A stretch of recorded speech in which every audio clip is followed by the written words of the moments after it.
Emily Thornberry is interesting to me. It's very interesting. Emily Thornberry is... I'm just going to give you the build-up here before we start the conversation. Okay, right? okay. So be nice to me before you're horrible, eh? Well, I'm not going to be... I tell you what, I'm not going to be horrible to you. And then people will be horrible to me and they'll say to me, you're giving her an easy time. I'm not. And here's why I'm not. Well, I just want to converse with you. Okay. Because I think what we don't get, Emily, is to know our politicians, who they are, what they stand for, the way you would know your soap stars or, you know, people in your everyday, your newsreaders, all that sort of thing. So here's what I know about you. I know that you are educated. I know that you are nobody's fool. I know that you've had a job before you entered into politics. I know you are conversational. I know you are likeable. I know you do humble very well. And I also know if you're poked, you will bite. Is that fair enough? Yep. Yeah. So now tell me how badly you want this job. Oh, I think it's taken a few years for me to come round to this idea, but I feel like I'm ready. And I also think that this comes at a time when the Labour Party needs to have someone who can be a bridge from where we are now to being elected, because the Labour Party without power is very little indeed. We really need to be able to look after our communities, and we can't do that without being in government. And the tragedy for us now is sitting and watching the Conservatives mess it up. I fear they will over the next 5 years. And so what we need to be doing is using that 5 years as best we can to make sure this never happens again and we get re-elected. Talking about sitting and watching, you had to sit there on that shadow bench today. What was it like? Truthfully, tell me what it was like sitting there and knowing you guys are only second best. There's a phrase in sport, first is first, second is nowhere. Did it feel like that? Yeah, it did.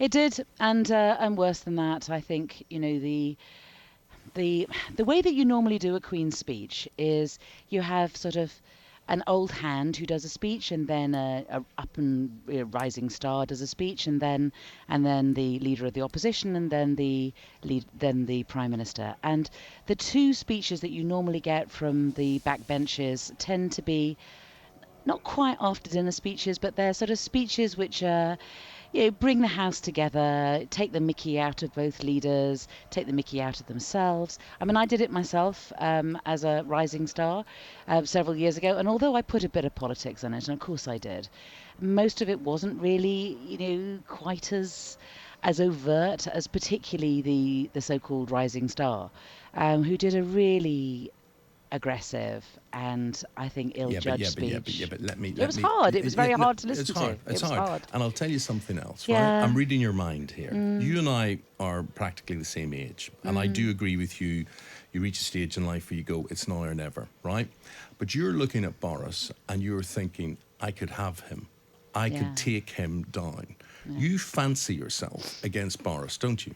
Well, I did 2 years shadowing him when he was the Foreign Secretary, and I think I did used to get the better of him. So, and I was the only person who shadowed him because that was the only job he had before he became Prime Minister. So I do know how to do it.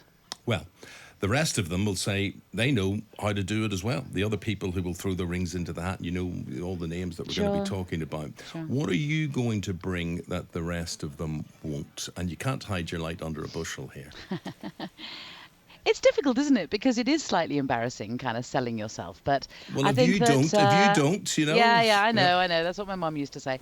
So I think that I mean, I am quite good in the chamber. I think that when I've had the opportunity to do Prime Minister's questions, I think I haven't been shabby at it.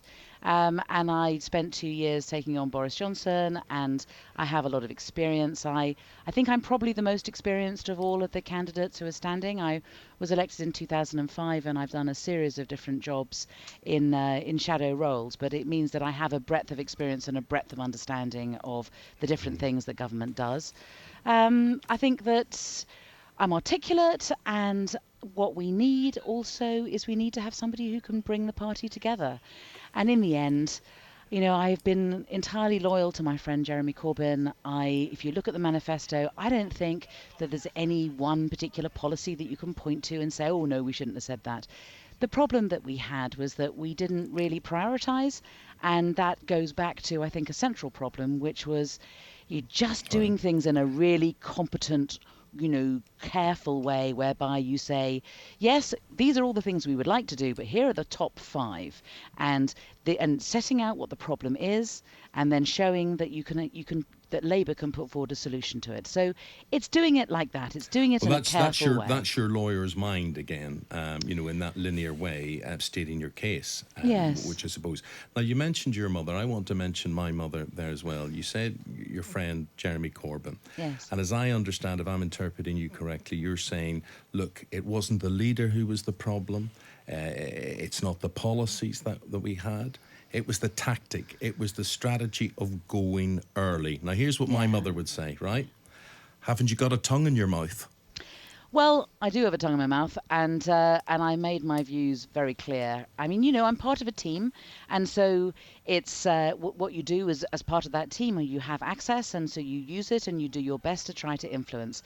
And I made it perfectly clear that I felt that we must not allow Boris Johnson his single-issue Brexit election, because if you want to go to the people on a single issue, you should have a referendum. You shouldn't be having a general election. A general election is on everything. And whilst we went into that election trying to change the subject, we couldn't. And we didn't have a sufficiently clear position on Brexit. And I raised that at Shadow Cabinet. I put it in a letter. I told the advisors. I made it perfectly clear that I thought that it would be catastrophic for us to go into a general election in those circumstances. But when a decision was made, I get behind it, and I went for it and did everything that I could to try to ensure that we got a Labour government. But we were in big difficulties because we weren't sufficiently clear about what our position was. And in the end, we had difficulty getting Leavers to trust us or Remainers to trust us. And Boris just wanted to run a get Brexit done election, which frankly is a lie. He's not going to get it done. It's not going to be over, I'm afraid, dear listeners, at the end of January, because we're going to have to sit down with Europe and negotiate a trade deal. He says he can do it by the end of the year.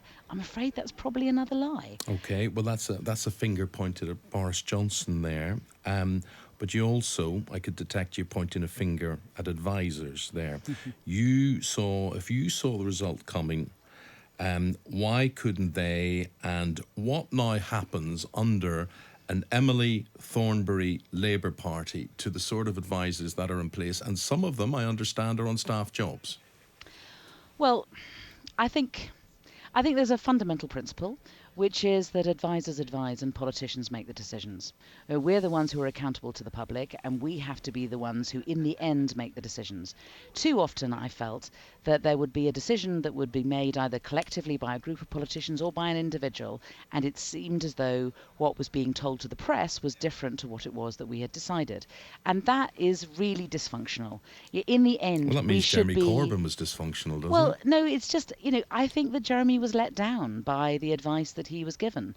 And there's a series of things that, criticisms I make. I mean, from my own brief, I felt that what Jeremy said in the chamber about Salisbury was one thing, the Salisbury poisonings, but then what was briefed afterwards was different. And that really undermined him and weakened him. If you look at the difference between Jeremy in 2017 and 2019, now why was there such a difference? In 2017, he came out as authentic, as meaning it, speaking from the heart. But by 2019, people weren't trusting him, and we need to look at why that was. Right, and I want to look at you, right? So I started off there and I said, I'm listening to you there and I'm thinking, you wouldn't like to cross her. So, those advisors, if they were briefing against you in that sort of way, would they know that they'd crossed a line with you?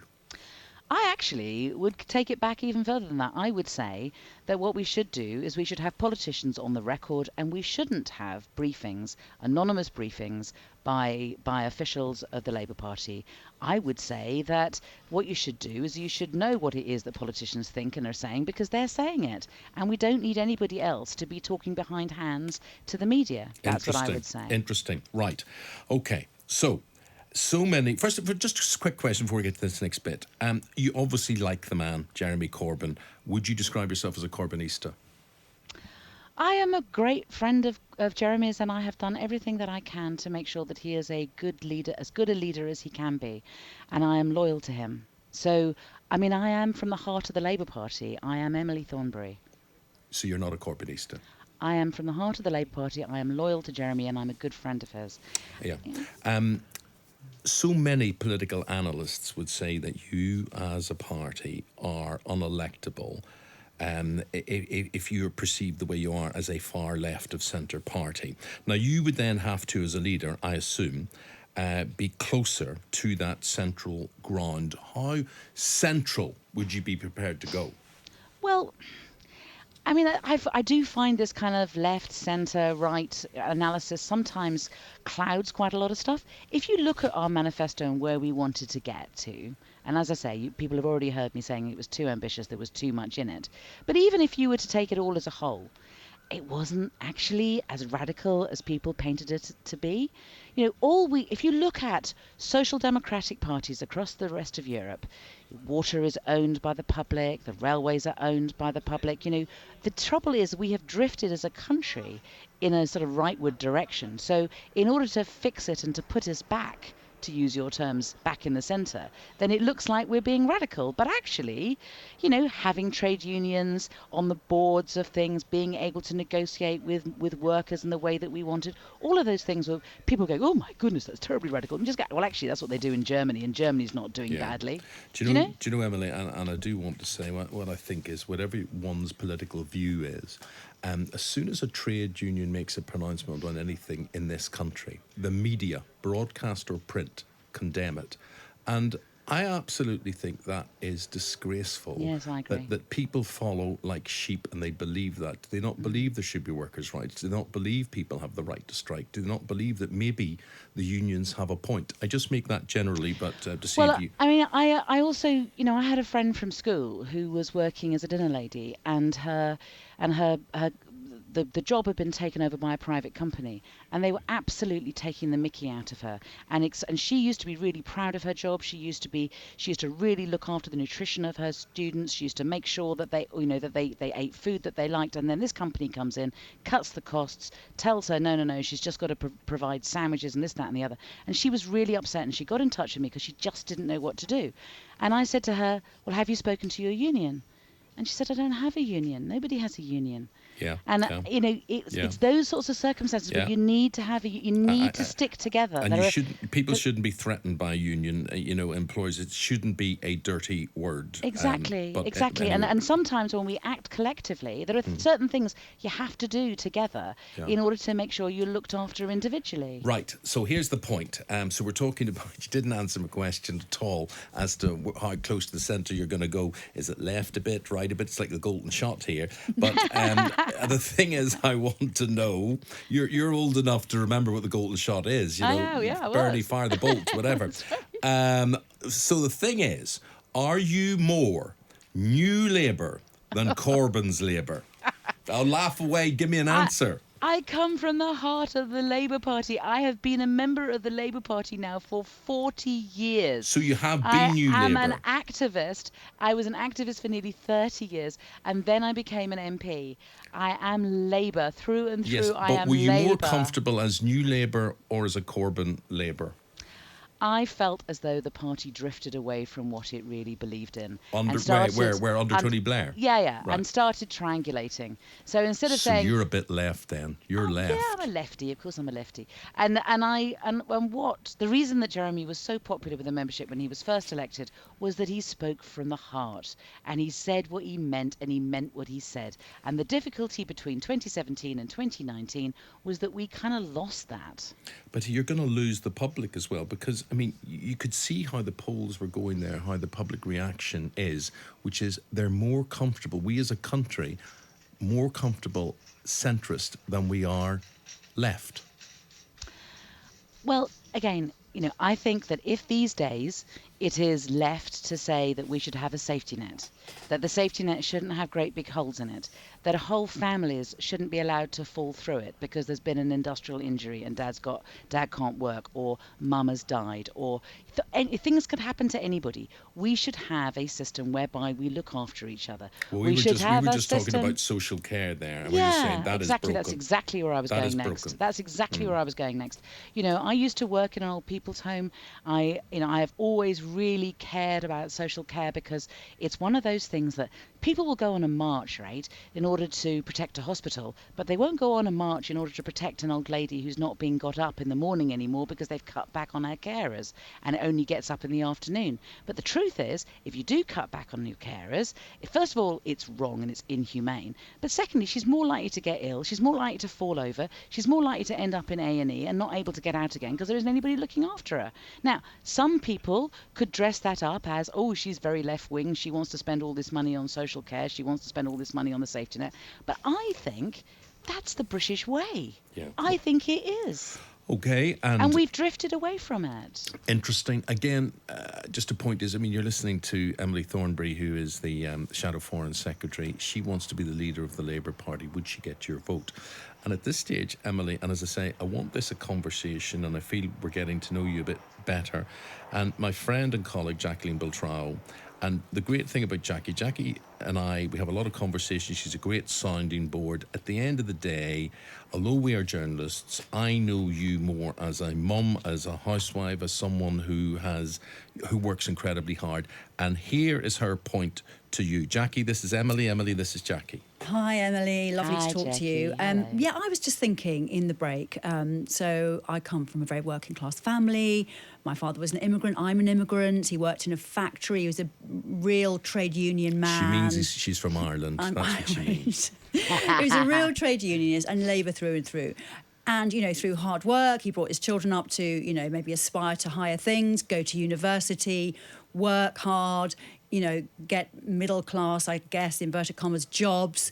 And I feel like I've kind of done well by him, really. But feel maybe a bit scared, along with a lot of my friends, that the Labour Party this time didn't really represent us, and we were scared because we thought, we've tried to achieve through hard work, which is what you're meant to do, and you're there ready to take it all back off us, claw it back. You feel bit they by hate bit. you for your success? Yeah, even though the success has been very short-lived. Yeah, It's I not understand generations. that. It's not generations. It's just it's just me. Yeah. My kids are benefiting, but why should they suffer because suddenly I've got far less money that I've worked quite hard for? I appreciate you asking that question in that way, and you've asked it in a really personal way. And can I answer it in a personal way? Mm-hmm. People always get at me for being, middle class and successful, and my husband is a judge, so he was knighted. So quite often the Conservatives call me Lady Nugey and all this stuff, and people say, oh, you can't be leader of the Labour Party because this is who you are. But the reality is that although I don't come from a working class background, I come from a really poor background where after my parents split up, this is why I'm so keen on the safety net. My parents split up, we got chucked out of our house. I was brought up on a council estate. My mum was on benefits. She was a single parent. I went to a secondary modern. I had a tough old time, and I have done well. And I'm proud of that. And I'm a Labour success story. And I'm not going to make any apologies for that. And I think that people should be aspiring, and of course they should, and it shouldn't be that people get criticised for doing well. But what we do ask is that at a time when we're not spending enough on the public realm, when we're not looking after each other enough, when people are dying in corridors in the hospitals, we need to spend more money on public services, and those with the broadest shoulders should be paying some more. So we're all fed up listening to that. They're It's just low-hanging fruit. No, it's true. They're low-hanging fruit. People like Jackie, people even like myself from socialist working class backgrounds, you've done well. You don't feel you're rich. You don't feel No, you've I got more than understand that. anyone else. I But understand what is Definitely not. the Amazons, the Apples, all Exactly. these big companies? We're saying go after them. We've worked, we've toiled to get on in life, and you hate us for it. But Eamon, in our manifesto, that's exactly what we said. We said No, that you there were said broad companies. shoulders. No. But we also talked about the Amazons, and we talked about the companies that do a very large amount of trade in the UK, but somehow or other don't seem to make any profit. We need to make sure that we have that. It's disgusting, and frankly, so they stop walk going down after the low-hanging fruit. That's what we're saying. So what I say is that what we need to do is have taxation of companies at the average level of the G7. At the moment, it's not. And if we were to just increase taxation on the biggest companies and catch out those who are taking the mickey, those big companies, and frankly also if we were able to, those people who earn so much money, who have so much money that they keep their money offshore and they believe that only little people to pay taxes, we need to be using all our mental agility to kind of make sure that they pay their way. Emily, Because they walk down the same streets as we do, but they don't pay for them. Emily, do you know what? I'm sure between you, me and Jackie, there's very little difference in our outlook in terms of social care or anything else. But I'll tell you what people like us really, really resent. Politicians saying we're here for the hard-working people of this country, as if anybody who earns over 40 grand a year isn't hard-working. And somehow they've had it easy, and they've had it easier than anyone else. However, I also want to finish because I know but you our think... taxation rates cut in at 80,000, where we were asking people who'd earned over 80,000 to pay £20 a month more, and then it got more for those earning over 120,000. I'm afraid, Eamon. But If that only, was if only, Emily, if only. Don't know why we're laughing. Listen, I want to finish with this, right? I want to finish with this. Thank you for your time. Look at the personal abuse that your friend Jeremy Corbyn has taken, yes. and whether people agree with his politics or not. And I would ask this to you: are you really ready for signing up to the scrutiny your family life, your private life will come under, the personal abuse you will have for being you, for espousing the politics that you would espouse? Are you really, would it be worth it? So the truth is, Eamon, is that because I've been in politics 15 years and I've been a frontline politician, I've already got it. I mean, they have emptied their, any newspaper that has, a drawer in their filing cabinet about me, they've already emptied it and they've already chucked it all at me. And all they can ever do is rehash the stuff which they've used before. I'm afraid I'm rather boring and there's not anything else. I mean, I'm middle-aged and I'm overweight and I'm mouthy, which obviously annoys quite a lot of people. But I'm not going to shut up because I've got a lot to say. Well, thank you. Thank you for saying it. Folks, I don't know if you feel you know Emily Thornberry any better after that. And I don't really care if you're going to say, that you should have been tougher on or anything else. Because you know what? I've heard all the same interviews, the same rehashed questions. And the thing is, politicians as wise and as sharp as her know what's coming. They know how to duck the question. They know they've got the answers in their head. They know what it's about. We were just, Emily, trying to find out more about you and if people were voting for you, what they'd have to do. But it's not the public going to vote for you. The party's going to vote for you here. Do you not have to win over momentum? Do you not have to keep all of that lot sweet? You've got to tread a very thin line, really, don't you? Well, I have to win over 500,000 members, and that is quite a task, and in a very short period of time. But I really welcome the opportunity to speak to some of them on your radio station, so thank you very much.